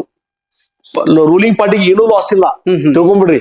ಇನ್ನು ಅವ್ರಿಗೆ ಪ್ರಿಲಿಮಿನರಿ ಅಂತ ಈ ಡೆಮೋಕ್ರೆಟಿಕ್ ಸಿಸ್ಟಮ್ ಅದ್ದು ಪಾರ್ಲಿಮೆಂಟರಿ ವ್ಯವಸ್ಥೆದ್ದು ಪ್ರಿಲಿಮಿನರಿ ನಾಲೆಜ್ ಇಲ್ಲ ಅಂತ ಅನ್ಸುತ್ತೆ ರಾಹುಲ್ ಗಾಂಧಿಗೆ. ಓಕೆ. ನೀವು ಡಿಬೇಟ್ ಮಾಡಿ ಕಟ್ಟಿ ಹಾಕ್ರಿ ರೂಲಿಂಗ್ ಪಾರ್ಟಿನ. ಹೌದು. ಡಿಬೇಟ್ ಮಾಡಕತ್ತ ಇಲ್ಲ ಅಂದ್ರೆ ಡಿಬೇಟ್ ಮಾಡ್ಲಿಕ್ಕೆ ನಿಮ್ಮಲ್ಲಿ ಇಶ್ಯೂ ಇಲ್ಲ. ಕರೆಕ್ಟ್. ಮೋದಿ ಅವರು ಕ್ರಿಟಿಸೈಸ್ ಮಾಡ್ಲಿಕ್ಕೆ ನಿಮ್ಮಲ್ಲಿ ಇಶ್ಯೂ ಇಲ್ಲ. ಅದಕ್ಕೆ ನೀವು ಡಿಬೇಟ್ ಮಾಡಕ್ ತಯಾರಿಲ್ಲ, ಗದ್ದಲ ಹಾಕ್ತೀರಿ. ಜನರ ಮನಸ್ಸನ್ನ ಬೇರೆ ಕಡೆ ಗಮನ ಹರಿಸ್ಲಿಕ್ಕೆ ಈ ರೀತಿಯಂತ ಸ್ಟಂಟ್ ಗಳನ್ನ ಮಾಡ್ತೀರಿ. ಜನ ಅದನ್ನ ಲೈಕ್ ಮಾಡೋದಿಲ್ಲ. ಜನರಿಗೆ ಏನ್ ಬೇಕಾಗಿದೆ?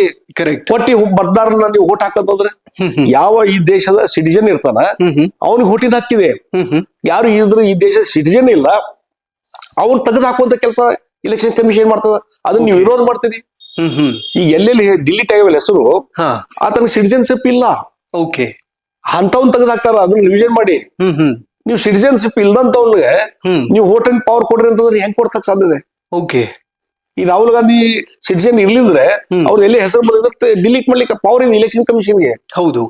ಇದೆಲ್ಲ ಕಾಮನ್ ಅರ್ಥ ಮಾಡೋದಿಲ್ಲ. ಅಂದ್ರೆ SI ಇದು ಮಾಡಿದ್ರೆ ರ್ಯಾಲಿಗೆ ಇಲ್ಲಿ ಜನರ ಮೇಲೆ ಜನಸಾಮಾನ್ಯ ಇಂಪ್ಯಾಕ್ಟ್ ಇಲ್ಲ. ಈಗ ನೇರಾಗ ಹೇಳ್ತಾರೆ, ನಾನು ಇನ್ನು ಬೈಲೊಂಗಲದ ಒಂದು 15 ಗ್ರಾಮಗಳಿಗೆ ಹೋಗಿದ್ದೆ ನಾನು. ಓಕೆ. ಅಲ್ಲಿದ್ದಂತ ಒಬ್ಬ ರೈತ, ಅಲ್ಲಿದ್ದಂತ ಒಬ್ಬರು ಕೂಲಿಕಾರರು, ಏನ್ರಿ ಇದು ಅಮೆಂಡ್ಮೆಂಟ್ ಆಯ್ತು, ನಮ್ ಬಾಳ್ ತೊಂದರೆ ಆಗಿದೆ, ನಮ್ ಕೆಲಸ ಸಿಗ್ತಾ ಇಲ್ಲ. ಓಕೆ. ಯಾರು ಒಬ್ರು ಕ್ವಶನ್ ಮಾಡಿಲ್ಲ ನನ್ಗೆ. ನಾನ್ ಕೇಳ್ಬೇಕಾಯ್ತು. ನಾ ಬಿಜೆಪಿ MP, ಮಾಜಿ ಮುಖ್ಯಮಂತ್ರಿ. ಹೌದು. ನಾ 15 ಹಳ್ಳಿಗೆ ಹೋಗಿದ್ದೆ ನೀನು ಬೈಲೊಂಗಲದಲ್ಲಿ.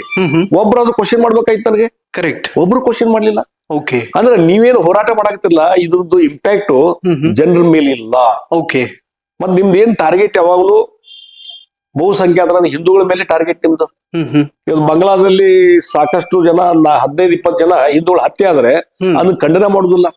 ಅದೇ ಮುಸ್ಲಿಂ ಯಾರು ಬೇರೆ ದೇಶದಲ್ಲಿ ಹತ್ಯೆ ಆದ್ರೆ ಪಾಕಿಸ್ತಾನದಲ್ಲಿ ಅದ್ರ ಬಗ್ಗೆ ಖಂಡನೆ ಮಾಡ್ತೀರಿ, ನೀವು ಇಲ್ಲಿ ಅದ್ರ ಬಗ್ಗೆ ಮಾತಾಡ್ತೀರಿ. ಹಾಗಾದ್ರೆ ಬಾಂಗ್ಲಾದೇಶದಲ್ಲಿ ಹಿಂದೂಗಳ ಬಗ್ಗೆ ಯಾಕೆ ಮಾತಾಡೋದಿಲ್ಲ ನೀವು? ಅಂದ್ರೆ ಈ ಅಪೀಸ್ಮೆಂಟ್ ಪೊಲಿಟಿಕ್ಸ್ ಅದಲ್ಲ, ಓಕೆ ಅದು ನಿಮ್ಮನ್ನ ಇಲ್ಲಿಗೆ ಕೆಳಮಟ್ಟಕ್ಕೆ ಬಂದದ. ಅದೇ ನಿಮ್ಮನ್ನ ಉದ್ಧಾರ ಮಾಡಿಲ್ಲ.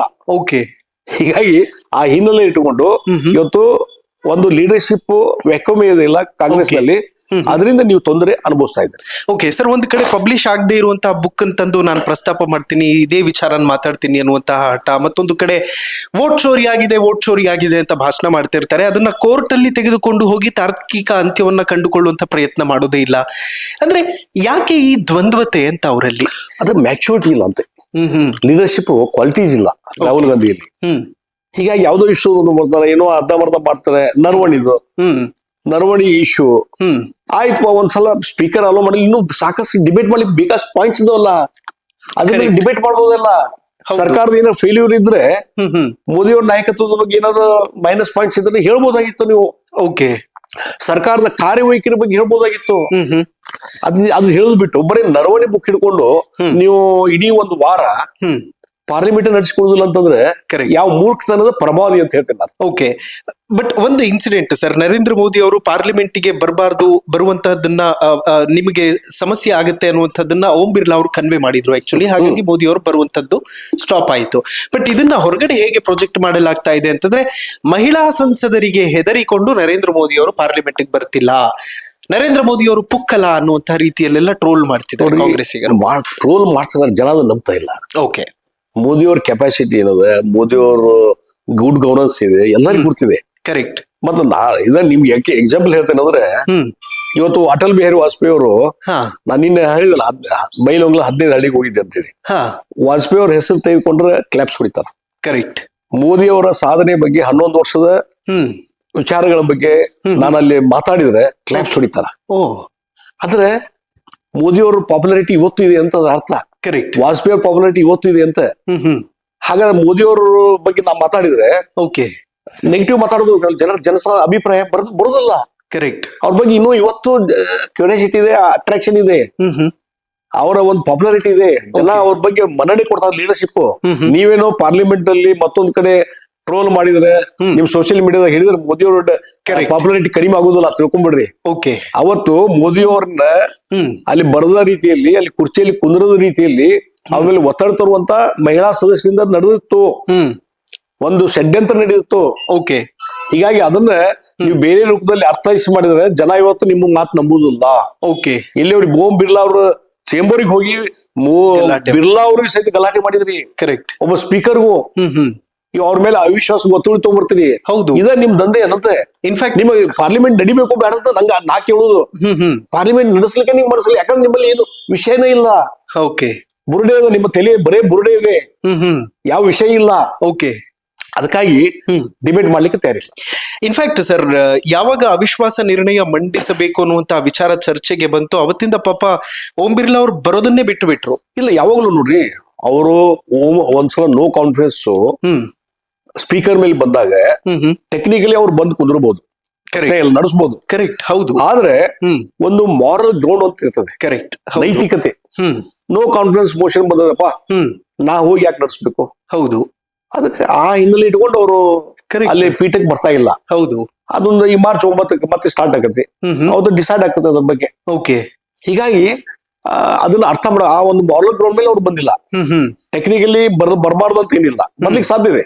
ಕರೆಕ್ಟ್. ಇದೇ ಸಲುವಾಗಿ ಅದೊಂದು ಇತ್ಯರ್ಥ ಆಗ್ಲದ್ ಬಿಟ್ಟಾರ ಅಷ್ಟೇ. ಓಕೆ ಸರ್, ನಾನು ಪೀಠದ ಮೇಲೆ ಕೂತಿದ್ದಂತ ಟೆನೇಟಿ ಕೃಷ್ಣ ಪ್ರಸಾದ್, ಟಿಡಿಪಿ ಎಂಪಿ, ಅವ್ರನ್ನ ಯಾರಂತ ಪದವನ್ನ ಬಳಸಿ ಕರೆಯುವಂತದ್ದಾಗ್ಲಿ, ಅಥವಾ ಲೈಕ್ ಆ ಪೀಠಕ್ಕೆ ಕೊಡಬೇಕಾದಂತಹ ಗೌರವವನ್ನ, ಕನಿಷ್ಠ ಗೌರವವನ್ನು ಕೂಡ ಕೊಡದೇ ಇರುವಂತಹ ಸಂಸ್ಕೃತಿ ಏನಂತ ತೋರಿಸುತ್ತೆ ಸರ್ ಇದೆಲ್ಲ? ಅಂದ್ರೆ ಪೊಲಿಟಿಕಲ್ ಡಿಸೆನ್ಸಿ ಏನಿದೆ ಪಾರ್ಲಿಮೆಂಟರಿ ಸಿಸ್ಟಮ್ ದಲ್ಲಿ ಯಾವ ರೀತಿ ನಡ್ಕೋಬೇಕು, ಒಂದು ಪುಸ್ತಕ ರೂಲ್ಸ್ ಬುಕ್ಸ್ ಆಗಿದೆ. ಹೌದು. ಅಸೆಂಬ್ಲಿಲಿ ಇರ್ತದೆ ಪಾರ್ಲಿಮೆಂಟ್, ಮತ್ತು ಪಾರ್ಲಿಮೆಂಟ್ ಅಂದ್ರೆ ಮದರ್ ಆಫ್ ಆಲ್ ಅಸೆಂಬ್ಲಿ. ಹೌದು, ಪಾರ್ಲಿಮೆಂಟರಿ ಸಿಸ್ಟಮ್. ಕರೆಕ್ಟ್. ಅಲ್ಲಿ ಇದನ್ನ ನಾವು ಅಸೆಂಬ್ಲಿಯಲ್ಲಿ ಫಾಲೋ ಮಾಡ್ಬೇಕು. ಆದ್ರೆ ಅಲ್ಲೇ ಡಿಸೆನ್ಸಿ ಇಲ್ಲ, ಅಲ್ಲೇನ್ ರೂಲ್ಸ್ ಇರ್ತದೆ, ಫ್ಲಾಗ್ಸ್ ಮತ್ತೊಂದು ಇವನ್ನೆಲ್ಲ ಬ್ಯಾನರ್ಸ್ ಇಟ್ಕೊಂಡ್ ಬರ್ಬಾರ್ದು ಅಂತ ಐತಿ. ಹೌದು, ಇಮಿಡಿಯೇಟ್ಲಿ ಅವ್ನು ಸಸ್ಪೆಂಡ್ ಮಾಡ್ಲಿಕ್ಕೆ ಅಧಿಕಾರ ಇದೆ ಸ್ಪೀಕರ್ಗೆ. ಕರೆಕ್ಟ್. ಇಂಡಿಸೆಂಟ್ ಆಗಿ ಬರ್ತೀರಿ, ಎಂತೆಂತೋ ಬಡಿಸ್ಕೊಂಡು ಅಲ್ಲಿ ಹಿಡ್ಕೊಂಡು ಫ್ಲಾಗ್ಸ್ ಹಿಡ್ಕೊಂತೀರಿ, ಎಲ್ಲ ಎಕ್ಸಿಬಿಟ್ ಮಾಡ್ತೀರಿ. ಓಕೆ, ಇದು ಮಾಡ್ಲಿಕ್ಕೆ ರೂಲ್ಸ್ ಪ್ರಕಾರ ಅವಕಾಶನೇ ಇಲ್ಲ. ಓಕೆ, ಅದನ್ನ ಮೀರಿ ಮಾಡ್ತೀರಿ ಅಂತಂದ್ರೆ ನಿಮ್ ನಡವಳಿಕೆ ಏನಂತೆ, ಕರೆಕ್ಟ್. ಜನ ನಿಮ್ಮನ್ನ ಏನ್ ಅರ್ಥೈಸ್ಬೇಕಂತೆ. ಹೀಗಾಗಿ ನಿಮ್ಮನ್ನ ಜನ ಅಲ್ಲಿ ಡಿಬೇಟ್ ಮಾಡಿ ಒಳ್ಳೆ ರೀತಿ ಅವ್ರ ಕಾನ್ಸ್ಟಿಟ್ಯೂಷನ್ ಅನುಕೂಲ ಆಗಲಿ, ಇಡೀ ದೇಶಕ್ಕೆ ಅನುಕೂಲ ಆಗಿ ಕಳಿಸಿದ್ರೆ, ನೀವು ಇಂಡಿಸೆಂಟ್ ಆಗಿ ನಡೆಸ್ಕೊಂಡು ಒಬ್ಬ ಕೆಟ್ಟ ಪಾರ್ಲಿಮೆಂಟ್ ಹೇಗೆ ನಡ್ಕೋಬೇಕು ಅನ್ನೋದಕ್ಕೆ ಉದಾಹರಣೆ ಕಾಂಗ್ರೆಸ್ಸಿನ ಸದಸ್ಯರು ಅಂತ ಹೇಳ್ತಾರೆ. ಓಕೆ ಸರ್, ಬೆಳಗಾವಿ ಲೋಕಸಭಾ ಕ್ಷೇತ್ರದ ವ್ಯಾಪ್ತಿಯಲ್ಲಿ ಕಳೆದ 1.5-2 ವರ್ಷದ ಅವಧಿಯಲ್ಲಿ ಏನೆಲ್ಲ ಮಾಡೋದಕ್ಕೆ ಸಾಧ್ಯ ಆಯ್ತು ಮತ್ತು ಹೇಗೆ ಹೊಂದಿಕೊಂಡಿದ್ದೀರಿ ಬೆಳಗಾವಿಯ ಜೊತೆ ಅಂತ? ಇಲ್ಲ, ಬೆಳಗಾವಿ ಜನ ನನಗೆ ಒಂದು ಆಶೀರ್ವಾದ ಮಾಡಿ ಬಹಳ ದೊಡ್ಡ ಜವಾಬ್ದಾರಿ ಕೊಟ್ಟಿದ್ದಾರೆ. ಓಕೆ, ಮತ್ತು 1,80,000 ಮತಗಳ ಅಂತರಿಂದ ಗೆಲ್ಸಿದ್ದಾರೆ. ಅವ್ರಿಗೆ ನಾ ಯಾವಾಗಲೂ ಋಣಿಯಾಗಿದ್ದೇನೆ ಬೆಳಗಾವಿ ಜನರಿಗೆ. ಓಕೆ, ಮತ್ತು ನಾ ಅವತ್ತಿಂದ ಹೇಳಿದ್ದೆ, ನನ್ನ ಕಾಳಜಿ ಈ ಒಬ್ಬ ರಿಪ್ರೆಸೆಂಟೇಟಿವ್ ಆದ್ಮೇಲೆ ಓಕೆ, ಬೆಳಗಾವಿ ಲೋಕಸಭಾ ಕ್ಷೇತ್ರವನ್ನ ಒಂದು ಸಮಗ್ರ ಅಭಿವೃದ್ಧಿ ಆದಂತ ಒಂದು ಮಾದರಿ ಕ್ಷೇತ್ರ ಮಾಡ್ತೀನಿ. ಕರೆಕ್ಟ್. ಮತ್ತು ಮೂಲಭೂತ ಸೌಕರ್ಯ ಏನೇನ್ ಬೇಕು, ಏರ್ ಕನೆಕ್ಟಿವಿಟಿ ಇರ್ಬೋದು, ರೈಲ್ ಕನೆಕ್ಟಿವಿಟಿ ಇರ್ಬೋದು, ಓಕೆ, ಅಥವಾ ಬೈಪಾಸ್ ಇರ್ಬೋದು, ಮತ್ತೊಂದು ಲ್ಯಾಂಡ್ ಅಕ್ವಿಷನ್ ಇರ್ಬೋದು, ಎಲ್ಲವೂ ಓಕೆ, ಆ ರೀತಿ ಚಾಲು ಆಗಿದ್ದೇನೆ. ಮತ್ತು ನಾನು ಬರೋಕ್ಕಿಂತ ಮುಂಚೆ ಇವತ್ತು ಅಲ್ಲಿ ಒಂದು ಉದಾಹರಣೆ ಕೊಡ್ಬೇಕಾದ್ರೆ, ಬೆಳಗಾವಿ, ಕಿತ್ತೂರು, ಧಾರವಾಡ ಹೊಸ ರೈಲ್ವೆ ಲೈನ್ ಓಕೆ, ಮಾನ್ಯ ಸುರೇಶ್ ಅಂಗಡಿ ಅವರು ಇದ್ದಾಗ ಮಂಜೂರು ಮಾಡಿಸಿದ್ರು. ಆದ್ರೆ ಲ್ಯಾಂಡ್ ಅಕ್ವಿಷನ್ 10 ಕಿಲೋಮೀಟರ್ ಆಗಿದ್ದಿಲ್ಲ. ಕರೆಕ್ಟ್. ನಾ MP ಆದ್ಮೇಲೆ ಅಲ್ಲಿ ಜಿಲ್ಲಾಧಿಕಾರಿಗಳು ಬಹಳ ಕೋಆಪರೇಟಿವ್ ಇದ್ದಾರೆ, ಒಳ್ಳೆ ಆಫೀಸರ್ ಇದ್ದಾರೆ. ಓಕೆ, ಅವರು ನಾವು ಲ್ಯಾಂಡ್ ಅಕ್ವಿಷನ್ ಆಫೀಸರ್ ಕರೆಸಿ, ಮತ್ತು ಉಳಿದ ರೈಲ್ವೆ ಅಧಿಕಾರಿಗಳನ್ನ, ಓಕೆ, ಬೇರೆ ಇಂಜಿನಿಯರ್ಸ್ ಕರೆಸಿ, ಪ್ರತಿ ಹಂತ ಲ್ಯಾಂಡ್ ಅಕ್ವಿಷನ್ ಆಫೀಸರ್ ಕರೆಸಿ, ಓಕೆ, ಪ್ರತಿ ತಿಂಗಳ ಮೀಟಿಂಗ್ ಆದ್ಮೇಲೆ ಇವತ್ತು ಆಲ್ಮೋಸ್ಟ್ 1,700 ಎಕರೆ ಬೆಳಗಾವಿದಲ್ಲಿ ಲ್ಯಾಂಡ್ ಅಕ್ವಿಷನ್ ಏನಾಗಬೇಕು, ಪ್ರಿಲಿಮಿನರಿ, ಫೈನಲ್ ನೋಟಿಫಿಕೇಶನ್ ಎಲ್ಲವೂ ಮುಗಿತ. ಓಕೆ, ಈಗ ಪರಿಹಾರಧನ ಕೊಡೋದು ಅಂತ ಉಳಿದ ರಾಜ್ಯ ಸರ್ಕಾರ ಅದನ್ನ ಕೊಡ್ಲಿಕ್ಕೆ ಡಿಲೇ ಮಾಡ್ತಾ ಇದೆ. ಕರೆಕ್ಟ್. ಅಲ್ಲಿ ಬೈಪಾಸ್ ಬೆಳಗಾವದಲ್ಲಿ ಗೋವಾಕ್ ಹೋಗುವಂತ ಬೈಪಾಸ್, ಅದು 10 ಎಕರೆನೂ ಲ್ಯಾಂಡ್ ಅಕ್ವಿಷನ್ ಆಗಿದ್ದಲ್ಲ. ಓಕೆ, ಅದು ಲ್ಯಾಂಡ್ ಅಕ್ವಿಷನ್ ಆಗಿದ್ದು ಅಲ್ಲೇ ರಸ್ತೆ ಮಾಡ್ಲಿಕ್ಕೆ ಬಿಟ್ಟಿರ್ಲಿಲ್ಲ. ನಾವ್ ಯಾವ ಮೀಟಿಂಗ್ ತಗೊಂಡ್ವಿ. ಓಕೆ, ಆದ್ಮೇಲೆ ಇವತ್ತು ಇನ್ನೊಂದು 2 ತಿಂಗಳಲ್ಲಿ ಕಂಪ್ಲೀಟ್ ಆ ಬೈಪಾಸ್ ರಸ್ತೆ ಕೆಲಸ ನಡೆದ. ಇನ್ನೊಂದು 2-3 ತಿಂಗಳಲ್ಲಿ ಅಲ್ಲಿ ವಾಹನಗಳು ಅಡ್ಡಾಡ್ಲಿಕ್ಕೆ ಚಾಲು ಮಾಡಬಹುದು. ಓಕೆ, ಆ ರೀತಿ ಒಂದು ಬದಲಾವಣೆ ತಗೊಂಡ್ಬಂದ್ವಿ. ಕರೆಕ್ಟ್. ಆಮೇಲೆ ಯಲ್ಲಮ್ಮನ ಗುಡ್ಡ, ರೇಣುಕಾ ಯಲ್ಲಮ್ಮ ದೇವಸ್ಥಾನ ಅಂತಂದ್ರೆ ಬಹಳ ಪ್ರಸಿದ್ಧವಾದಂತ, ಲಕ್ಷಾಂತರ ಜನ, ಕೋಟ್ಯಾಂತರ ಜನ ವರ್ಷಕ್ಕೆ ಅಲ್ಲಿ ಬರ್ತಾರೆ ಭಕ್ತರು. ಓಕೆ, ಅದನ್ನ ಒಂದು ಹೆಚ್ಚಿನ ರೀತಿ ಅಭಿವೃದ್ಧಿ ಆಗ್ಬೇಕಂತ ಚಿಂತನೆ ಇತ್ತು. ಓಕೆ, ರಾಜ್ಯ ಸರ್ಕಾರದ ಪ್ರಸ್ತಾವನೆ ಪೆಂಡಿಂಗ್ ಇತ್ತಲ್ಲಿ. ಅದನ್ನ ನಾನು ಒತ್ತಡ ತಗೊಂಬಂದು, ಟೂರಿಸಂ ಮಿನಿಸ್ಟರ್ ಮೇಲೆ ಒತ್ತಡ ತಗೊಂಬಂದು, ವೈಯಕ್ತಿಕ ಪ್ರಯತ್ನ ಆದ್ಮೇಲೆ ಇವತ್ತು 100 ಕೋಟಿ 118 ಕೋಟಿ ಇವತ್ತು ಕೇಂದ್ರ ಸರ್ಕಾರದಿಂದ ಮಂಜೂರು ಮಾಡಿಸಿದೆ. ವಿದಿನ್ 6 ಮಂತ್ಸ್, ನಾನು MP ಆಗಿ ವಿದಿನ್ 6 ಮಂತ್ಸ್ ಒಳಗೆ ಮಂಜೂರಾಯ್ತು. ಓಕೆ, ಈ ಟೆಂಡರ್ ಪ್ರೊಸೆಸ್ ಎಲ್ಲ ಆಗಿದೆ. ಅದು ಮಾಡೋದು ಜವಾಬ್ದಾರಿ ರಾಜ್ಯ ಸರ್ಕಾರದ್ದು. ಅಂದ್ರೆ ಈ 118 ಕೋಟಿ ಕೇವಲ 6 ತಿಂಗಳಲ್ಲಿ MP ಆದ್ಮೇಲೆ ತಗೊಂಬಂದಿದ್ದು.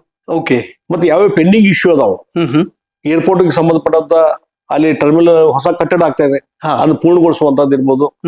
ಅಥವಾ ಈಗ ರಾಯಚೂರು, ಆಮೇಲೆ ಹೈದರಾಬಾದ್, ರಾಯಚೂರು, ಆಮೇಲೆ ಬಾಗಲಕೋಟೆಯಿಂದ ಹುನಗುಂದು ಮತ್ತು ಬೆಳಗಾವಿ ಸಿಗುವಂತ 4 ಲೈನ್ ರಸ್ತೆ, ಎಕ್ಸ್ಪ್ರೆಸ್ ರಸ್ತೆ ಆಗ್ತಾ ಇದೆ. ಅದು ಲ್ಯಾಂಡ್ ಎಕ್ವಿಷನ್ ಪೆಂಡಿಂಗ್ ಇತ್ತು, ಅದು ಕ್ಲಿಯರ್ ಮಾಡಿ ಈಗ ವರ್ಕ್ ಸ್ಟಾರ್ಟ್ ಆಗಿದೆ. ಓಕೆ, ಹೀಗಾಗಿ ಯಾವ್ಯಾವ ಪೆಂಡಿಂಗ್ ಇಶ್ಯೂ ಎಲ್ಲವನ್ನೂ ಸಾಲ್ವ್ ಮಾಡ್ತಾ ಇದ್ದಾರೆ. ಕರೆಕ್ಟ್. ಮತ್ತು ಅಲ್ಲಿ ಹೊಸದಾಗಿ ಕೈಗಾರಿಕೆ ಕಂಟೋನ್ಮೆಂಟ್ ಹಲವಾರು ಸಮಸ್ಯೆ ಇದ್ವು, ಅದನ್ನು ಸಹಿತ ಬಗೆಹರಿಸುವಂತ ಪ್ರಯತ್ನ ಆಗಿದೆ. ಓಕೆ, ಮತ್ತು ಇದರ ಜೊತೆಗೆ ಇವತ್ತೇನು ಡಿಫೆನ್ಸ್ ಲ್ಯಾಂಡ್ ಇದೆ 1000 ಎಕರೆ, ಅಲ್ಲಿ ಹೊಸ ಮ್ಯಾನುಫ್ಯಾಕ್ಚರಿಂಗ್ ಇಂಡಸ್ಟ್ರಿ, ಡಿಫೆನ್ಸ್ ಸಂಬಂಧ ಬರ್ಲಿಕ್ಕೆ ಏನ್ ಪ್ರಯತ್ನ ಆಗ್ಬೇಕು ಆ ಪ್ರಯತ್ನ ನಡೀತಾ ಇದೆ. ಓಕೆ, ಮತ್ತು ಒಂದು ಸಿಸ್ಟಮೆಟಿಕ್ ಆಗಿ ಮೂಲಭೂತ ಸೌಕರ್ಯ, ರಸ್ತೆಗಳು ಇರ್ಬೋದು, ಎಲ್ಲದು ಕುಡಿ ನೀರಿನ ವ್ಯವಸ್ಥೆ ಅದನ್ನ ಸರಿ ಮಾಡ್ಲಿಕ್ಕೆ ಎಲ್ಲಾ ರೀತಿ ಪ್ರಯತ್ನ ನಡೀತಿದೆ. ಓಕೆ, ಹೀಗಾಗಿ ಅಧಿಕಾರಿಗಳು ಕೋಆಪರೇಟ್ ಮಾಡ್ತಾ ಇದಾರೆ, ಎಲ್ಲ ಜನಪ್ರಿಯಗಳು ಕೋಆಪರೇಟ್ ಮಾಡ್ತಾ ಇದಾರೆ.